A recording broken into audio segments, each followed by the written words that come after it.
Alright, so in the previous class now, you have studied about normal distribution, student T distribution, and central limit theorem. Concepts were new. Okay, so because that is the point, थोड़ा समझने में time भी लगेगा. Distribution की बात कर रहे हो आप, ठीक. um, Before I proceed, I want to say something related to what we have studied. Okay, so I'm sharing the entire screen now. तो previous class में I talked about probability. Okay, probability distribution. Okay, you are having two types of distribution here, that is discrete and continuous. Because the point is कि आपका जो, क्योंकि numerical का ही हम distribution बना सकते हैं, वही है सही. न्यूमेरिकल डेटा का ही डिस्ट्रीब्यूशन बनेगा.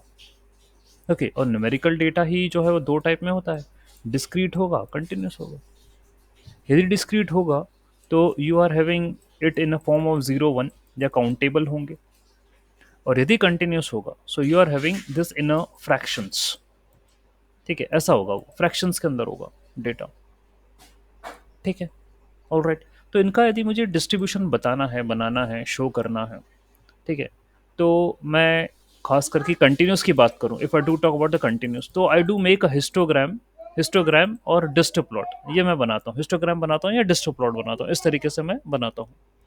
ठीक है. एंड यदि मुझे डिस्क्रीट का शो करना है डिस्ट्रीब्यूशन, तो I do make a count plot, यानी मैं देखता हूँ कि जीरो कितने हैं और वन कितने हैं. That's what I do, I make a count plot. तो कंटिन्यूस के लिए मैं बनाता हूँ हिस्टोग्राम. ठीक है, ऐसे करके बनता है हिस्टोग्राम. ओके, आप देखते हो कि 0 से 5 के बीच में कितना, 5 से 10 के बीच में कितना, 10 to 15, 15 to 20, ऐसा करके आप डिस्ट्रीब्यूशन शो करते हो कंटिन्यूस के साथ.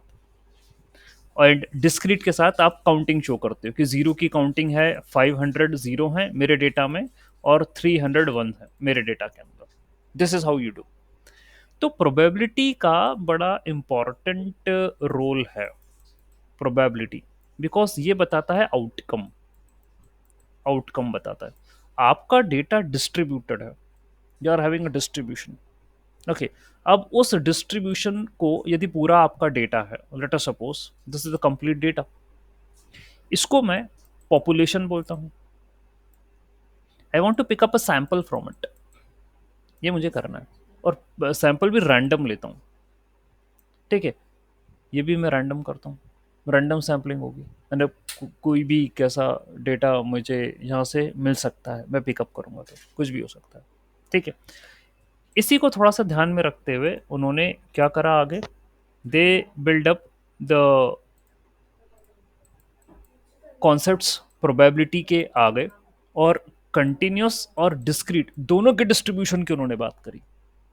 ठीक. तो डिस्क्रीट के केस में आपके प्रीवियस लेक्चर में देखा कि sir I am having Bernoulli distribution जिसमें जीरो या वन आउटपुट होता है. I am having binomial distribution जिसमें जीरो एंड वन आउटपुट मतलब होता है, लेकिन ये ट्रायल्स आते हैं इसके अंदर, नंबर ऑफ ट्रायल्स होता है. ठीक है, ये चीज होती है. और ऐसे there are certain more distribution. Okay, तो आप यदि बात करें डेटा की, आउटकम की बात करें, आउटकम्स की बात करें, तो ऑब्वियसली मैं मशीन लर्निंग एल्गोरिदम लगाऊंगा, ML algorithm I am going to apply, and obviously वो मुझे देंगे रिजल्ट्स, यानी आउटकम्स मिलेंगे मुझे. So what is the chance कि आउटकम मुझे जीरो मिलेगा या वन मिलेगा, यदि मैं डिस्क्रीट की बात करता हूँ. और यदि मैं कंटिन्यूस की बात करता हूँ तो क्या आउटकम वहाँ मिलने वाला है, तो ये मेरा जो है कंटिन्यूस प्रोबेबिलिटी डिस्ट्रीब्यूशन बताएगा. ऑलराइट, तो प्रोबेबिलिटी बड़ा इंपॉर्टेंट केस है. स्टैटिस्टिक्स में पढ़ रहे हैं अपन प्रोबेबिलिटी, तो भाई हम जो है ये देख रहे हैं कि मुझे आगे हाइपोथेसिस टेस्टिंग अप्लाई करना है.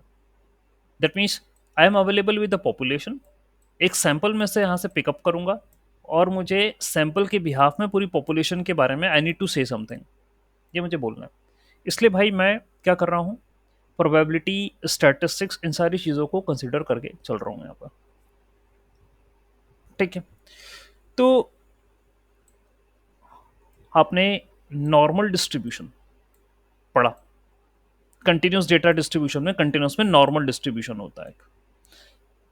तो ऑब्वियसली आपका जो डेटा होगा, late us suppose this is your data, उसमें न्यूमेरिकल फीचर्स होंगे। एंड न्यूमेरिकल फीचर्स में कोई एक फीचर है that is having the entries in a form of 1.5, 2.7, 3.9, 4.7, something like that entries होंगी। तो ये कंटिन्यूस डिस्ट्रीब्यूशन है। ठीक। नॉर्मल जो होता है, नॉर्मल आपने देखा, ये स्टैंडर्ड जो है हमारा, ये हमारा रेफरेंस है कंटिन्यूस डेटा डिस्ट्रीब्यूशन के लिए। इसको मैं रेफरेंस मानता हूँ। क्यों मानता हूँ? क्योंकि इसमें मीन, मीडियन, मोड तीनों इक्वल होते हैं और सिमेट्री होती है। This is symmetric in nature. इसमें ये बेल शेप है, कल उस दिन भी बोल दिया था मैंने आपसे, this is bell shape in nature. Okay. तो लेफ्ट एंड राइट डिस्ट्रीब्यूशन दोनों जो है वो क्या होते हैं, सेम होते हैं। ऑलराइट, तो ये मेरे लिए एक अच्छा रेफरेंस डिस्ट्रीब्यूशन है। ओके, फाइन, ठीक। तो अब यदि, लेकिन रियलिटी में ये जरूरी तो नहीं। In reality it is not mandatory कि जो डेटा आपको दिया गया है उसके अंदर जो न्यूमेरिकल फीचर हो and that is continuous in nature जो हो वो नॉर्मली डिस्ट्रीब्यूटेड हो। ऐसा जरूरी तो नहीं है। It can be skewed in nature. ठीक है, हो सकती है, यानी कि वो ऐसा हो सकता है, लेफ्ट स्क्यूड भी हो सकता है, राइट स्क्यूड भी हो सकता है डेटा। ठीक है, तो जितने भी फॉर्मूले हैं भाई वो मैंने किसके अकॉर्डिंग बना रखे हैं, नॉर्मल के अकॉर्डिंग बना रखे हैं फॉर्मूले। I have a maths related to it. और नॉर्मल डिस्ट्रीब्यूशन का जो जो फंक्शन है जिससे वो रिप्रेजेंट होता है, that is 1/√2 pi sigma e की power minus x minus new का स्क्वायर अपॉन 2 सिग्मा स्क्वायर। ये नॉर्मल डिस्ट्रीब्यूशन या गॉसियन डिस्ट्रीब्यूशन का फॉर्मूला है। अब स्क्यूड का क्या फॉर्मूला बनाओगे? तो वो डेटा तो लेफ्ट में ओरिएंटेड है, राइट में ओरिएंटेड है। ठीक है, ऐसा करके है। ठीक। ओके। तो भाई मैं नॉर्मल पढ़ रहा हूँ और कोशिश करूंगा कि जो स्क्यूड डेटा है उसको ट्रांसफॉर्म करूं।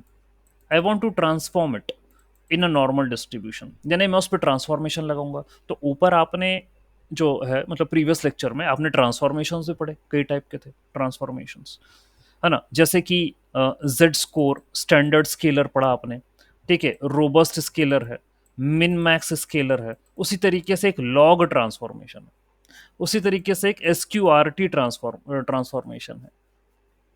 ठीक है, तो ये ट्रांसफॉर्मेशन, ये लॉग एंड SQRT यदि मैं अपने स्क्यूड डेटा पर लगाऊं, so I may have a distribution of data which may look like normal. ऐसा हो सकता है। ठीक है, ये चांस है कि वो ऐसा आपको नॉर्मल मिल जाए। ठीक है, ऑलराइट। तो भाई नॉर्मल जो है मेरा कंटिन्यूस प्रोबेबिलिटी डिस्ट्रीब्यूशन के अंदर आता है। ठीक, और ये सारी बातें हैं उसको लेकर। I want to speak more things related to the normal distribution. तो नॉर्मल डिस्ट्रीब्यूशन को गॉसियन कहते हैं, बेल कर्व है, कंटिन्यूस है, मीन मीडियन मोड सब बराबर है, सिमेट्रिक हैं, सब बता दिया। ठीक है, ये सारी चीजें मैंने क्लियर कर दी। प्रीवियस लेक्चर में बताया था कि 68, 95, 99.7 का रूल फॉलो करता है। ठीक है, in normal distribution approximately 68% of the data falls within 1 standard deviation of the mean. ठीक है, तो भाई मैंने आपको ड्रॉ भी करके बता दिया था कि क्या बोल रहा है ये 68 का मीनिंग क्या है। इस तरीके से आपका नॉर्मल डिस्ट्रीब्यूशन होता है। This is your mean, so 68% of the data means वो ये बोल रहा है। This is 68% of the distribution, this is first standard deviation sigma. फिर थोड़ा सा और बढ़ा दो, आपको यहाँ पर बढ़ा दो, तो ये हो जाएगा 2 सिग्मा। ठीक है, दिस इज 2 सिग्मा। तो इसमें आपका 95% ऑफ द डेटा आ जाएगा, 95% ऑफ द डेटा फॉल। थोड़ा सा और बढ़ा दो, ठीक है, तो 3 सिग्मा कर दो, तो इसमें 99.7% ऑफ द डेटा आ जाएगा। तो ये होता है नॉर्मल जो है डिस्ट्रीब्यूशन, इस रूल को फॉलो करता है। ओके, ठीक।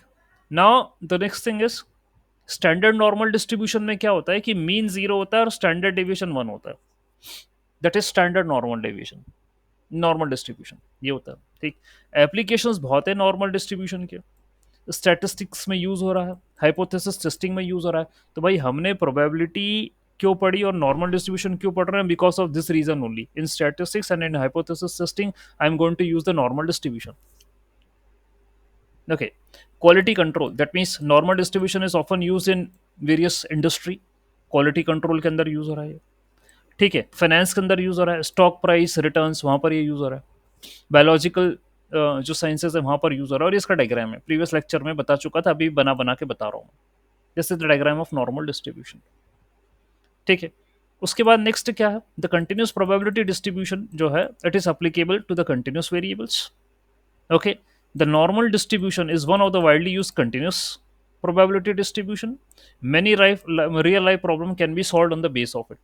अब एक एग्जांपल लूंगा मैं. Let us suppose you are having a sample age of 70 students. ठीक है, आपके पास 70 स्टूडेंट्स हैं और उनकी एज है आपके पास 18 टू 25 ईयर्स की एज उनमें मेंशन कर रखी है. वो नॉर्मली डिस्ट्रीब्यूटेड होंगे यदि उनका मीन मीडियन मोड इक्वल होगा. ये चीज़ है, और ये नॉर्मल डिस्ट्रीब्यूशन का फॉर्मूला है. इसकी टोटल प्रोबेबिलिटी 1 होती है. ठीक है, total probability of the normal distribution is 1. मतलब टोटल आप देखें, जो आउटकम आएगा वो 0 से 1 के बीच में ही आएगा. टोटल यदि आप सम करो, समीशन करोगे, मतलब जो पूरा रीजन है इसका नॉर्मल डिस्ट्रीब्यूशन का जो आपने बाउंड अप कर रखा है, the complete bounding, the complete reason bounded, वो आपका क्या हो जाएगा? ये पूरा रीजन यदि हम देखें तो it will be equal to 1. ठीक है, इसका एरिया बोल दूं मैं अभी यहाँ पे, that will be equal to 1. ऐसा होगा. Okay, fine. देन क्या है भाई नेक्स्ट, और पढ़ते हैं. Imagine you are a teacher and you are grading a class of students on a difficult exam. Example दे रहा हूं मैं नॉर्मल का. Let us say the mean is 75 and the standard deviation is 10. इसका मतलब ये हुआ most of the students are likely to score around 75. Some are scoring higher and some are scoring lower. यानी कि मीन स्कोर कितना आया? 75 आया, और थोड़ा सा डेविएशन है, 10 का डेविएशन है. यानी कुछ इससे थोड़े से ज़्यादा हैं और कुछ इससे थोड़े से कम है. अब यदि मुझे इसका प्लॉट बनाना है, if you want to plot the distribution of these scores, the x-axis represent the score and y-axis represent the frequency of occurrence of this score. तभी जाके आपको बेल शेप मिलेगा, क्योंकि अभी तक आपने क्वेश्चन नहीं पूछा कि सर एक्स एक्सिस पे क्या होगा और वाई एक्सिस पे क्या होगा. You haven't asked the question कि sir you are showing the shape. हाँ, वो तो वी नो सर, ये ऐसा शेप होता है. ठीक है, ये नॉर्मल डिस्ट्रीब्यूशन है, गॉसियन शेप तो होता है. Can you please tell me what is present on the X axis and what is present on the Y axis? What is present there? तो यहाँ आप देखें, डेटा आपको क्या दिया है. Okay, what is the data given to you? In X axis you will represent the scores जो कि बच्चों को आए हैं. Okay, and on the Y axis you will write the frequency of those scores. यानी कि if any of the student has got 75, how many students got 75? ये देखो कितने बच्चों का 75 का स्कोर आया है. ठीक है, तो लेट अस सपोज कि 40 स्टूडेंट्स को 75 आया, तो ये फ्रीक्वेंसी है. ये वाई एक्सिस पर फ्रीक्वेंसी याद रखना, frequency of scores is present on Y and scores are present on X. इस तरीके से. ठीक है, इस तरीके से है ये. ओके, तो आप नॉर्मल डिस्ट्रीब्यूशन बना रहे हो. आगे क्या कहना चाह रहे हैं? अब आप याद रखिएगा कि वाई एक्सिस पर फ्रीक्वेंसी शो करते हैं और एक्स एक्सिस पर हम शो कर रहे हैं क्या? आपके स्कोर्स. ठीक, तो बेल शेप आपको मिलेगा. यदि बेल शेप मिलता है मान लो इन केस, तो वो नॉर्मल था. That means the peak at the mean क्योंकि ज़्यादा लोगों को मीन 75 आया है और आपका मीन 75 है, तो वही पीक वहाँ पर मिलेगा. और यदि जैसे हम मीन से दूर जाएंगे, नाइदर ऑफ द डायरेक्शन, यदि लेफ्ट साइड जाएंगे राइट साइड जाएंगे, the frequency off score decreases symmetrically.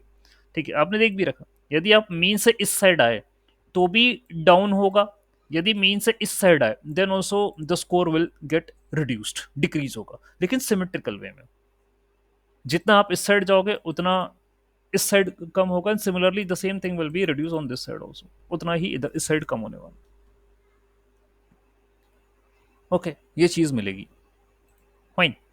तो in this example most students would cluster around the mean, ज्यादा से ज्यादा स्टूडेंट 75 के पास होंगे, ठीक है, and fewer students scoring much higher और much lower with fewer students.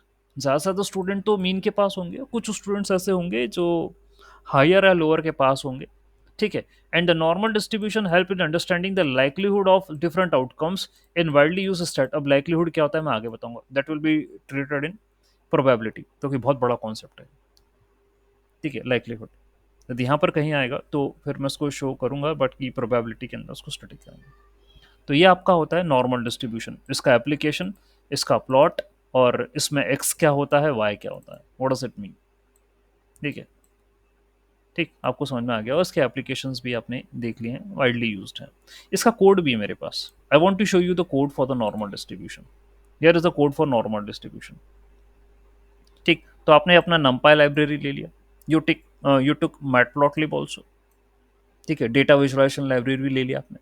You took that mean is 75, standard deviation is 10, and let us suppose we are having 1000 samples, यानी 1000 students हैं, मीन 75 है, स्टैंडर्ड डेविएशन 10 है, and these are the scores जो कि आपने randomly create करें, ठीक है। आपने क्या लिया, np dot random dot normal, ठीक है। So you generated random samples for the normal distribution, normal distribution के लिए आपने रैंडम सैंपल जनरेट करें, तो आप नंपाई की मदद से कर सकते हो, this will be called as a scores, और इनका हिस्टोग्राम बना दिया आपने, ठीक है, इनका आपने हिस्टोग्राम बना दिया, दैट्स इट। 30 बीन्स ले लिया आपने, डेंसिटी भी शो करोगे, अल्फा एक कोई पैरामीटर है वो शो करोगे आप, बी कलर ब्लू कलर से शो करोगे, ठीक है, तो आप हिस्टोग्राम बना रहे हो उसका। तो कंटिन्यूस डिस्ट्रीब्यूशन का हिस्टोग्राम भी बनता है, that's what you are doing. और आपने यहाँ पर लिमिट्स ले ली, X max and X min, these are the limits you took, ठीक है, और लाइन स्पेस है, ठीक है, वो नीचे बनाओगे ना एक्स, ठीक है, ये जो स्कोर है शो करोगे, फाइन, तो स्कोर शो कर रहे हो आप एक्स एक्सिस में, ठीक है, ये कर रहे हो, और ये है आपका क्या, what it is, p equal to 1/√2 pi into standard division है क्या, this is your formula for normal distribution, ठीक है। नॉर्मल डिस्ट्रीब्यूशन का फॉर्मूला आप ध्यान दो, वही लिखा है 1/√2 pi standard division, that's what I have written, 1/√2 pi sigma into np dot exponential, यानी e की पावर माइनस 0.5 यानी अगेन स्क्वायर रूट, ठीक है, स्क्वायर रूट बोले या हम कह रहे हैं x minus mean upon standard deviation, नीचे वाले स्टैंडर्ड डेविएशन का स्क्वायर है एन पी 0.5 ई की पावर माइनस 0.5, क्या लिख रहे थे अपन, उसे टैली कर लेते हैं, व्हाट वी आर राइटिंग, ये लिखा था हमने 1/√2 पाई सिग्मा ई की power minus x minus new upon 2 sigma, ये ऐसा कुछ करके होल स्क्वायर था, ठीक है। तो 0.5 यानी 1/2, ये है वो 1/2, तो इसने लिखा e की पावर 0.5 माइनस में, तो दैट इज 1/2, रेस्ट पूरे का स्क्वायर, ठीक है, रेस्ट पूरे का स्क्वायर ये लिख रहा है वो, okay, in the code. So minus 0.5 means 1/2, that is the 0.5, and rest ये x upon mean upon standard deviation का स्क्वायर, तो दैट्स द फॉर्मूला, ठीक। और आपको प्लॉट करना है, एक्स एक्सिस पर आप स्कोर्स प्लॉट करें, और वाई एक्सिस पर आप जो है ये पी प्लॉट करें जो आप निकाल रहे हो नॉर्मल डिस्ट्रीब्यूशन का, ठीक है। एंड बस कुछ नहीं, ये देखिए ये आ रहा है, ये स्कोर्स आ गए और प्रोबेबिलिटी डेंसिटी आ गई, this is the normal distribution, इस तरीके से दिख रहा है, ओके। तो अब यहाँ जैसे हम कहें 75 पर मीन है, तो कुछ बच्चे जो हैं वो मीन से ज़्यादा हो सकते हैं और कुछ बच्चे मीन से कम हो सकते हैं, लेकिन है वो scores less than the mean, क्योंकि आपने लिया ही था 75 मीन है, तो most of the students are near the mean, ज़्यादा से ज़्यादा बच्चे जो है वो मीन के पास होंगे, बाकी the few students which can be more than the mean, which can be less than the mean, ये सब हो सकता है, ठीक है। तो ये नॉर्मल डिस्ट्रीब्यूशन का प्लॉट है, और ये कोड है नॉर्मल डिस्ट्रीब्यूशन का, कुछ नहीं करा, सिर्फ नॉर्मल डिस्ट्रीब्यूशन का फॉर्मूला ही लगाया है और एक्स की वैल्यू लगाई है मैंने, और कुछ नहीं करा मैंने, ठीक है, that's what I did. Okay, और पढ़ा भी दिया आपको, प्रीवियस क्लास में पढ़ा था, अभी फिर पढ़ा, रिवीजन करते हैं विद कोड के साथ। स्टूडेंट टी डिस्ट्रीब्यूशन, ये भी आया था और this was also creating some issue with you. Student T distribution, okay, अब ये स्टूडेंट टी डिस्ट्रीब्यूशन क्या होता है? Okay, let me talk about this thing, previous class में बता चुका हूँ but I am again repeating. तो student T distribution is also like normal distribution only, that's what we have studied in the previous class. Okay, it is similar to the normal distribution, but इसमें heavy tales होते हैं। Okay, making it more robust for small sample sizes, यानी जब small data होगा, small data set होगा, तो student T distribution you can use. ठीक है, स्मॉल डेटा होगा तो स्टूडेंट टी डिस्ट्रीब्यूशन का इस्तेमाल करेंगे अपन। इसमें हैवी टेल्स होते हैं। ओके, सो इसका डायग्राम कैसे बनने वाला है?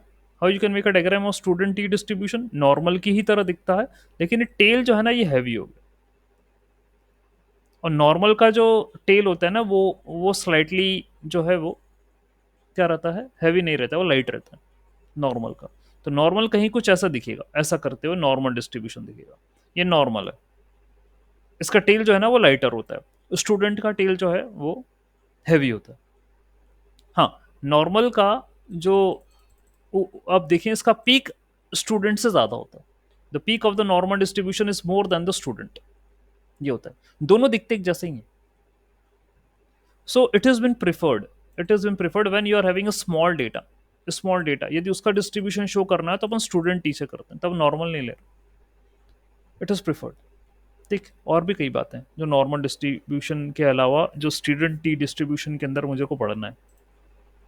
ठीक है, अब यहां पर क्या होता है, कॉन्सेप्ट है डिग्री ऑफ फ्रीडम का। There is one concept. अब और आप ये देखें, ये फॉर्मूला है स्टूडेंट टी डिस्ट्रीब्यूशन का। This is the formula for student T distribution, that is gamma v plus 1/2 square root of gamma square root of v into pi gamma v/2 1 + t² / v वगैरह करके ये formula है। And normal distribution का formula तो खैर हमने याद कर लिया, वी लर्न दैट। इसका formula I guess it will be complicated to learn. Okay, लेकिन ये टी डिस्ट्रीब्यूशन का फॉर्मूला है, जहां पर गामा एक गामा फंक्शन है और वी डिग्री ऑफ फ्रीडम है। ओके, अब इनके बारे में क्या है, इसके बारे में भी गामा फंक्शन और ये सारी बातें अपन थोड़ा सा भी आगे पढ़ते हैं, व्हाट इट मीन्स, और डिग्री ऑफ फ्रीडम क्या होता है मैं ये भी बताता हूँ। तो यदि प्रॉपर्टी की बात करें टी डिस्ट्रीब्यूशन की, तो it is same as that of the normal, उसी की तरह दिखता है। ठीक, हैवी टेल होता है, बता दिया, सिमेट्री होती है इसके अंदर भी। ठीक, एप्लीकेशंस की बात करें तो here the key applications include confidence interval, that means when estimating the mean of a population, hypothesis testing तो इसको छोड़ो, इतना कोई इंपॉर्टेंट नहीं। हाइपोथेसिस टेस्टिंग के अंदर आई कैन यूज जब सैंपल साइजेस कम होते हैं। तो ध्यान देना, स्टूडेंट टी डिस्ट्रीब्यूशन के बारे में कहा जा रहा है sample size is less, they are focusing upon this point. When the sample size is less, I am going to use the student t distribution rather than normal. In general normal he use होता है, but with the sample size is less, student t का use हो सकता है, ये कहा जा रहा है। We can conduct t test for the means, यानी हाइपोथेसिस टेस्टिंग में कई प्रकार के टेस्ट होते हैं, अपन आगे पढ़ेंगे, तो आप इसको यूज कर सकते हो। Regression analysis, that means where the assumptions of normality and constant variance may be violated. न तो ऐसे सिचुएशन में जहाँ नॉर्मल नहीं हो पा रहा है, तो इस केस में स्टूडेंट टी का अपन यूज कर सकते हैं। तो ये कुछ एप्लीकेशंस बताए उन्होंने, और मैंने ये भी बता दिया था कि इसका नाम स्टूडेंट टी क्यों है, बिकॉज दिस पर्सन जो थे वहाँ पर रिस्ट्रिक्शन था कि आप अपने नाम से पेपर पब्लिश नहीं कर सकते, तो उन्होंने अपने पेपर का ही नाम दिया स्टूडेंट, ऐसा नाम दिया उन्होंने कि स्टूडेंट, और उन्होंने जो है उसको अपना पब्लिश करा। They give a name as a student और उन्होंने पब्लिश करा। ठीक है, और ये रहा डायग्राम स्टूडेंट टी का और नॉर्मल डिस्ट्रीब्यूशन का। ठीक है, इस तरीके से ये दोनों डिस्ट्रीब्यूशन का कंपैरिजन बता रहे थे। ठीक है, आपने देख भी लिया कैसे क्या दिखता है, एक में हैवी टेल है, एक में लाइट टेल है, that's what we are seeing, पता भी चल रहा है। ऑलराइट, ये हो गया। सो यहाँ थोड़ा सा और मैं आपको डिटेल में बताऊंगा. The T distribution is similar to the standard normal distribution with the bell shape, and it is having degree of freedom which determine the sample size. Degree of freedom, तो इसको मुझे थोड़ा सा एलॉबरेट करना पड़ेगा. Degree of freedom वाली बात normal distribution में नहीं आई है, but here in case of student T distribution the concept of degree of freedom is been applicable. क्योंकि फॉर्मूला में अपन ने देखा था कि डिग्री ऑफ फ्रीडम था, नॉर्मल में कोई डिग्री ऑफ फ्रीडम वाली कोई बात नहीं थी, लेकिन स्टूडेंट टी डिस्ट्रीब्यूशन में डिग्री ऑफ फ्रीडम है. ठीक है, तो भाई क्या मतलब है डिग्री ऑफ फ्रीडम का, और इसमें अपन कैसे एक एग्जाम्पल लेकर समझे वो देखते हैं. Let us suppose we are a researcher studying the effectiveness of a new teaching method on student performance. हम रिसर्चर हैं and we are studying the effectiveness of new teaching method. एक नई टीचिंग मेथडोलॉजी है, वो introduce हुई है, and we are analysing कि उससे स्टूडेंट का परफॉर्मेंस बढ़ रहा है, whether it is improving or whether it is not improving. So that's what we are going to analyze. So we want to conduct an experiment. Okay, experiment conduct करना चाह रहे हैं. दैट मीन्स हम जो student हैं उनको divide करेंगे दो ग्रुप में. ठीक है, we are conducting an experiment where we are randomly dividing the students into two groups, group one and group two. तो ग्रुप वन के बच्चों को मैंने ट्रेडिशनल टीचिंग मेथड से ही पढ़ाया, वही पुराना वो चौक और डस्टर और बोर्ड, ब्लैक बोर्ड पर उसको पढ़ाया बच्चों को. एंड जो नए बच्चे हैं, ठीक है, मतलब जो दूसरा ग्रुप है, उनको न्यू मेथडोलॉजी से पढ़ाया, यानी स्मार्ट बोर्ड से पढ़ाया. That's what I did. And then फिर उनको एग्जाम लिया. Then I took a test of these two groups, and then फिर मैंने स्कोर्स को कंपेयर करा. ओके, तो after the experiment the you measure the difference in the test score of the two group. दोनों जो to group हैं उनके scores को चेक करा मैंने कि कैसा दिख रहा है.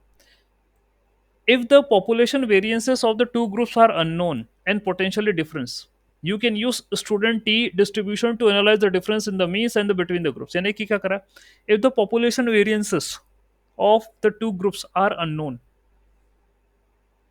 okay, यानी कि मुझे population variance of the two groups, यानी मैं वेरिएंस निकालूंगा उनका, मतलब अननोन बोल रहा है ये तो. if the population variance is unknown and potentially different, यानी कि दोनों ग्रुप ले रखे हैं आपने, group 1 and group 2, these you have taken, and I will be calculating the variance of these. ठीक है, I will be calculating the variance of these groups. तो ऑब्वियसली ग्रुप में क्या होंगे, डेटा पॉइंट होंगे, इस ग्रुप में भी और इस ग्रुप में भी डेटा पॉइंट होंगे. So I can calculate the variance if they are different and your data size is small, so you can apply the student t distribution over it. So it will take into account the uncertainty introduced by estimating the population variances on the sample variances. यानी कि क्या कहना चाह रहा है, again थोड़ा सा और देखते हैं.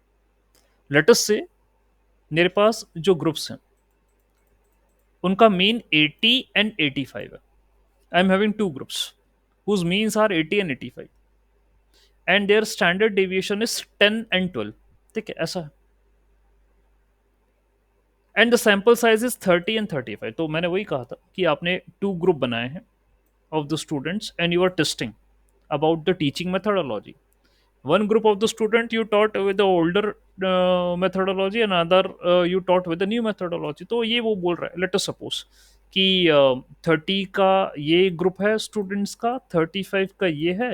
ये 30 वालों को आपने ओल्ड से पढ़ाया, 35 वालों को न्यू से पढ़ाया, इनका आपने टेस्ट लिया एंड आपने इनके स्कोर्स को कंपेयर करा. Obviously my sample size is very less, 30 and 35 are very less data. ये कह रहा है कि जो मीन ऑफ द ग्रुप है, here the mean is 80 and this is 85. एक 80 है और एक 85 है, ये है मीन इनका. उनका स्टैंडर्ड डेविएशन क्या है, 10 है और 12 है. ठीक है, ये इनका स्टैंडर्ड डेविएशन दोनों का. सो हम स्टूडेंट टी डिस्ट्रीब्यूशन का जो है वो अप्लाई कर रहे हैं by calculating the probability and observing such a difference in means by chance assuming that the null hypothesis. That means teaching method को हमें देखना है कि किससे ज़्यादा असर पड़ रहा है. We can apply student t distribution and we can calculate the probability scores based upon it. तो normal distribution से भी तो तुमने probability निकाला था ना. ठीक है, normal distribution में you calculated the probability, यहाँ भी आप probability निकालोगे लेकिन formula will be the same. Sorry, different, the formula will be the different. यहाँ पर डिग्री ऑफ फ्रीडम इंट्रोड्यूस होगा और गामा फंक्शन इंट्रोड्यूस होगा, which was not introduce in the normal distribution. Okay, इस तरीके से इंट्रोड्यूस होगा. ऑल राइट, ठीक है. सो so the t distribution allows us to account in the variability in the sample means and provide a more accurate assessment for significance of the observed difference. अब ये कैसे करेगा? इतना अभी तक मुझे समझ में आया कि सर दो सैंपल लिए, दोनों का मीन है, दोनों का स्टैंडर्ड डेविएशन है, आप प्रोबेबिलिटी निकालने की बात कर रहे हो अकॉर्डिंग टू द फॉर्मूला. ठीक है, तो वो कैसे निकालेंगे? How we are going to do with that? कैसे निकालने वाले हैं? Okay, so I am having the degree of freedom as an important concept. ठीक है, और डिग्री ऑफ फ्रीडम में क्या होता है? In context of T distribution, the degree of freedom represent the number of independent observations in the sample that are available to estimate a population parameter. ठीक है, अब I am looking forward to find what, to estimate a population parameter. Population के बारे में मुझे पता लगाना है. I am available with the sample. ठीक है, तो भाई मेरे पास स्कूल के अंदर, इसको थोड़ा सा और इलॉबरेट करूं मैं. In my school, in my school I am having 1000 students. I want to find out the teaching methodology which is better. तो पूरे 1000 बच्चों के ऊपर टेस्ट नहीं कर रहा मैं. I took a sample of the students, यानी कि I took 30 age group 1, 35 age group 2. तो 1000 स्टूडेंट्स के ऊपर मैं नहीं कर, 1000 इज अ पॉपुलेशन. 1000 क्या हो सकता है एक स्कूल के अंदर? If it's a big school then it's 5000 number of students में भी देर हो सकते हैं.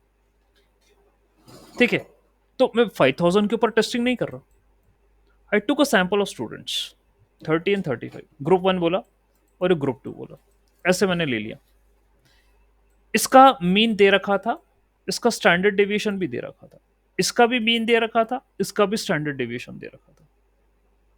I applied student T distribution probability formula over it. वो लगाया जो आपने देखा था, वो gamma and degree of freedom का जो एक फॉर्मूला था. ठीक है, तो वो आपने इस पे लगाया और कैलकुलेट करना चाह रहे हो पॉपुलेशन पैरामीटर, यानी कि आपको इसको लगाने के बाद you are looking forward for population variance, कि वो कैसे बिहेव कर रहा होगा. ठीक है, how it might be behaving. मतलब मैं चाह रहा हूं कि देखूं which teaching methodology is better for the students, किससे स्कोर अच्छा आ रहा है. तो मैंने ग्रुप ले लिया, उनको पढ़ाया, उनका टेस्ट लिया, उनके स्कोर्स मैंने निकाले, कंपेयर करे. तो यही चीज मैं पॉपुलेशन पे शो करना चाह रहा हूं. I want to show this thing over the population, कि जैसे स्कोर्स अभी आए हैं स्टूडेंट की, उनका परफॉर्मेंस जो आया, may be with the new technology they are scoring more, because in the new technology you are having smart board, you can show the visuals to the student, दिखा सकते हो उनको, सब प्रोग्राम वगैरह इजी बता सकते हो, बोर्ड पे नहीं बन पाएगा इतना. ठीक है, so you are having good mechanism to teach them. Fine, तो उससे स्कोर्स अच्छा आ रहा है, तो हम फाइनली जस्टिफाई कर देंगे कि भाई यही चीज जो है वो पॉपुलेशन पर भी एप्लीकेबल होगी. पॉपुलेशन वेरिएंस भी मैं इसके ही माध्यम से कैलकुलेट कर सकता हूँ. तो क्वेश्चन इज, उन्होंने डिग्री ऑफ फ्रीडम रखा था. What is the degree of freedom? अभी बताया डिग्री ऑफ फ्रीडम के बारे में. ठीक है, the degree of freedom is based upon the sample size of the two groups. When we are comparing the mean of the two groups using some test, the degree of freedom is based upon the sample size. Okay, and क्या हो रहा है ये, और क्या कहना चाह रहा है? Degree of freedom represent the number of independent observation in a sample. Okay, चलो इसके बारे में भी थोड़ा सा मैं क्लियर कर दूं. आपका ये बहुत बड़ा डेटा था, this is a big data, बहुत बड़ा डेटा ये. Okay, for example it is having 1000 10,000 rows present in it. 10,000 rows इसके अंदर, आपने इस डेटा में से 100 रोज, 100 रोज ले ली, तो 100 रोज सैंपल है. ओके, और 100 rows में how many columns are there, how many features are there present in it? जितने भी फीचर्स हैं इसमें, this is feature, this is 1 2 3 4 5 6 features are there. तो वो कह रहा है as many as features are independent of each other, this is called as degree of freedom. Okay, for example, I am having 6 features and all are independent of each other, so my degree of freedom is 6। ठीक है, ये बोलूंगा, this is my degree of freedom. All right. तो आपने पहले lectures में correlation वाला concept पढ़ा। Okay, how features are correlated to each other, that's what you have studied. So उसी तरीके से यहाँ हम कह रहे हैं कि फीचर जो है वो independent of each other. All right, तो जितने features independent of each other है, will say that will be the degree of freedom. ठीक है, यही होगी, ये बताने की बात कर रहे हो। Fine, so the degree of freedom will affect the shape of T distribution. That means as the degree of freedom increase, the T distribution approaches to the shape of normal distribution, यानी bell curve की तरफ जाएगा वो, जिसमें mean 0 होगा, standard deviation 1 होगा। Conversely, if the degree of freedom decrease, the tail of t distribution become heavier। ठीक है, वो बढ़ती चली जाएगी, and there is more probability in the tail compare to the normal distribution. तो इस तरीके से होगा ये काम। यदि डिग्री ऑफ फ्रीडम है ज्यादा, इफ इट इज मोर, यानी number of features which are taken in the data, which are taken in the sample are more, that means they are independent of each other, तो भाई मैं normal distribution की तरफ जा रहा हूँ। And if it is not independent, then फिर मैं, मेरे टेल्स जो है वो हैवी होगा। ठीक है, इस तरीके का फिनोमेना ये फॉलो करेगा student t, degree of freedom के करस्पॉन्डिंग, ये मीनिंग है इसका। So in context of hypothesis testing, the degree of freedom are use to determine the critical values for making decision about the null hypothesis. अब hypothesis क्या होती है, मैं क्योंकि आगे ही हमारा ये टॉपिक ही है हाइपोथेसिस वाला। Okay, what do mean by the hypothesis? Hypothesis is a statement. Okay, एक स्टेटमेंट है which I give, which I give over a sample of data. ठीक है, किसी एक सैंपल को देखकर मैं बोल दूंगा कि यही चीज पॉपुलेशन भी फॉलो कर रही होगी, that is called as a hypothesis. So आपने यदि कोई, हाइपोथेसिस भी दो टाइप की होती है, one is null hypothesis and one is alternate hypothesis. ठीक है, यदि आपने, if you're given a statement over some data, over some sample, okay, and during testing it proved correct, कि नहीं जो आपने बोला था सैंपल के करस्पॉन्डिंग, पॉपुलेशन पर भी यही फॉलो हो रहा है, population is also behaving the same, तो आपकी नल हाइपोथेसिस एक्सेप्ट हो जाएगी, you are accepting the null hypothesis. और यदि आपने जो बोला था पॉपुलेशन के हिसाब से, यदि वो नहीं हो रहा है, तो आपकी नल हाइपोथेसिस रिजेक्ट होगी, that means it is rejected, and alternate hypothesis will be accepted then.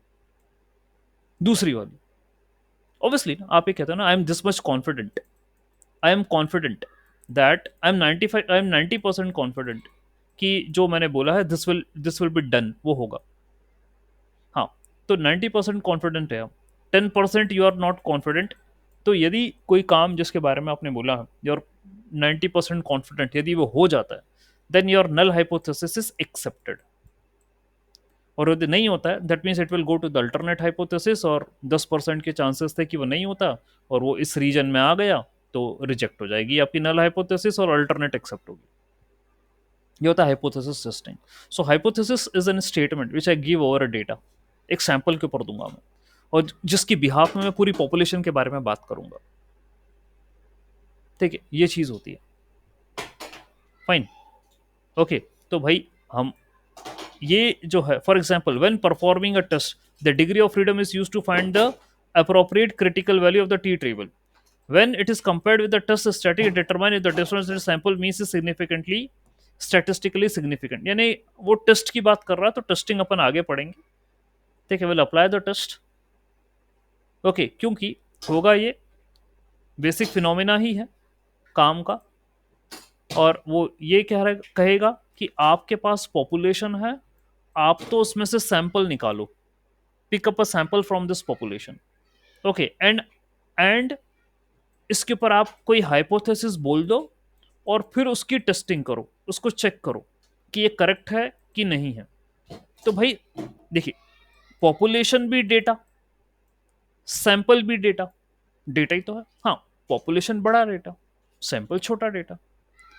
उस डेटा में मेरे पास डेटा रिकॉर्ड ही तो होगा, वो रिकॉर्ड ही होगा। उसमें कंटिन्यूस वेरिएबल भी होंगे, उसमें डिस्क्रीट भी होंगे, उसमें कैटेगरिकल भी होंगे, पूरा ऐसा रिकॉर्ड होगा।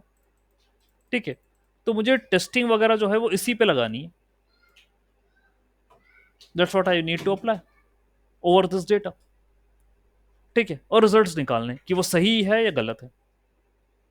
फॉर्मूले होंगे, वैल्यूज होंगी, जिसको अपन आगे पढ़ेंगे। हाइपोथेसिस कई टाइप की होती है टेस्टिंग, कुछ इंपॉर्टेंट हाइपोथेसिस टेस्टिंग है, उसको अपन को एक्सप्लोर करना है, अपन आगे पढ़ेंगे।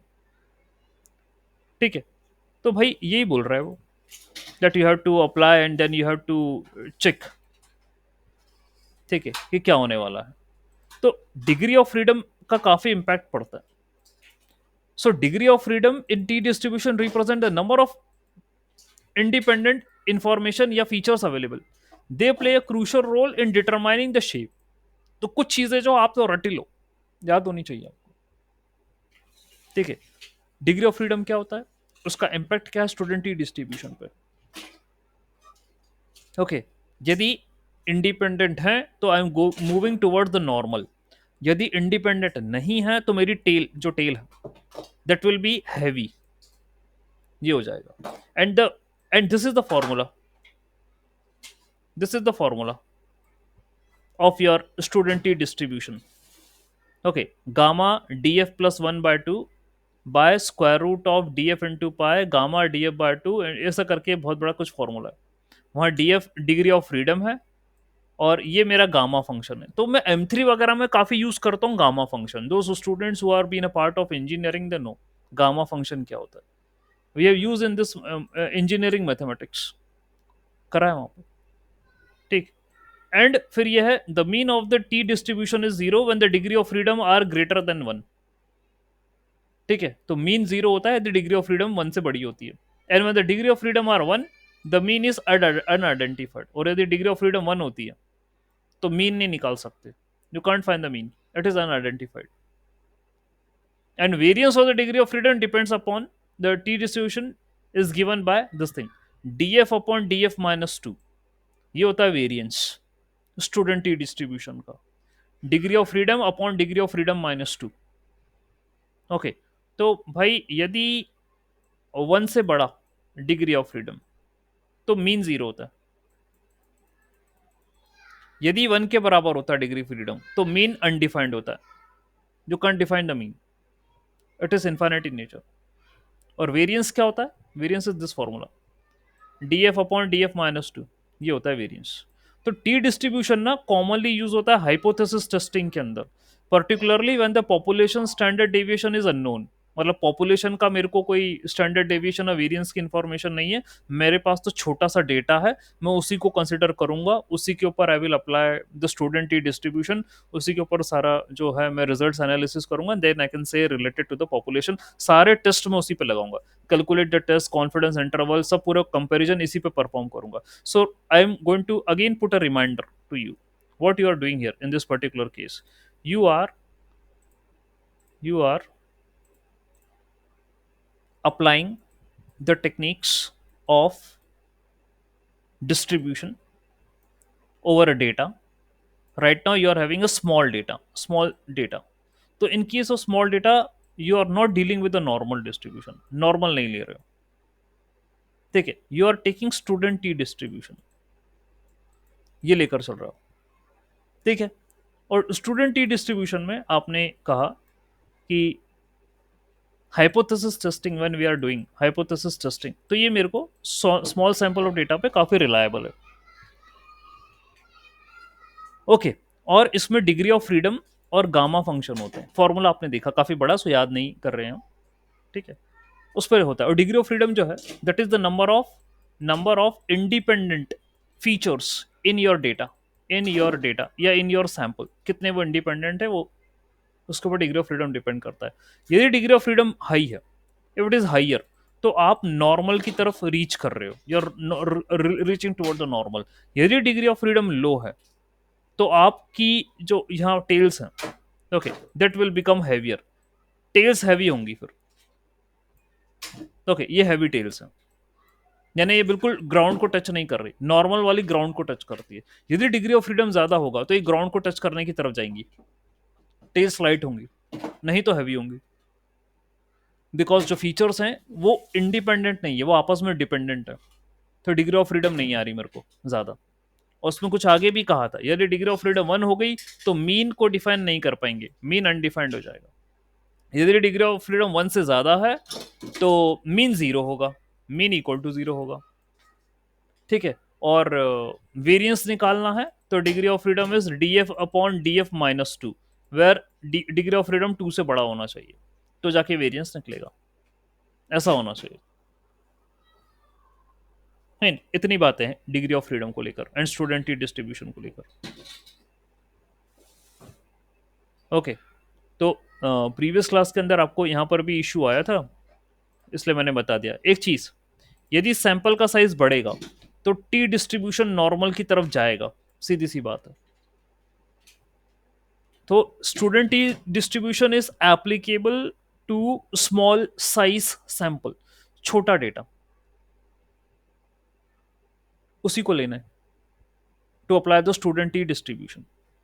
We are not going to take the big data. यदि आपका साइज बढ़ रहा है सैंपल का, तो मान के चलिए कि student T distribution is going towards the normal distribution only, ये चीज हो रही। इसको हम सेंट्रल लिमिट थ्योरम भी बोलते हैं, this is also called central limit theorem. ठीक है, so we can calculate the probabilities and perform calculation related to the t distribution such as t distribution cumulative and t distribution quantile function। ये फिर advance concept है, अभी हम इस पे नहीं जा रहे। ठीक है, ये कैलकुलेट कर सकते हैं। ओके, ये मेरे पास कोड है स्टूडेंट टी डिस्ट्रीब्यूशन का, ये रहा। Here I defined the degree of freedom, here I took a mean 0, here I took standard deviation 1, ऐसा लिया मैंने। और यहाँ सैंपल रैंडम बना है, रैंडम सैंपल्स क्रिएटेड, और इनका हिस्टोग्राम प्लॉट कर दिया मैंने। ठीक है, ये कोड पूरा वैसा की वैसा ही है जैसा आप देख रहे थे। ठीक है, लेकिन देर इज अब मैं वहां पर तो फॉर्मूला लगा दिया था नॉर्मल डिस्ट्रीब्यूशन का, क्योंकि अभी आप देखेंगे कि फॉर्मूला जो है वो गामा डी एफ सब था उसके अंदर, तो उसको डायरेक्ट नहीं लगा सकता था मैं। तो I am going to take t from SciPy dot stats. ठीक है, वहां से मैं टी लूंगा, स्टूडेंट टी डिस्ट्रीब्यूशन यहां से लूंगा मैं। ठीक है, वहां से लूंगा मैं। ठीक है, तो ये रहा मेरा डिग्री ऑफ फ्रीडम, ये रहा मेरा मीन, ये मेरा स्टैंडर्ड डेविएशन। ठीक है, यहाँ से रैंडम डेटा बनाया, रैंडम सैंपल्स आई क्रिएटेड, बन गए, उनका हिस्टोग्राम प्लॉट कर, उसका हिस्टोग्राम बना के मैंने प्लॉट कर दिया। और ये मैंने जो है और भी चीज़ें, टाइटल दे दिया, लेबल दे दिया, ये सारी चीज़ें दे दी। ये मेरा पीडीएफ है, दैट मीन्स ये फॉर्मूला लगाया गया to calculate the student T distribution, x comma d f comma mean comma standard division, ये वैल्यू रखा, and I calculated the value of student T distribution, वो निकाली यहाँ से। ये प्लॉट बन रहा है, this is the plot for student T distribution.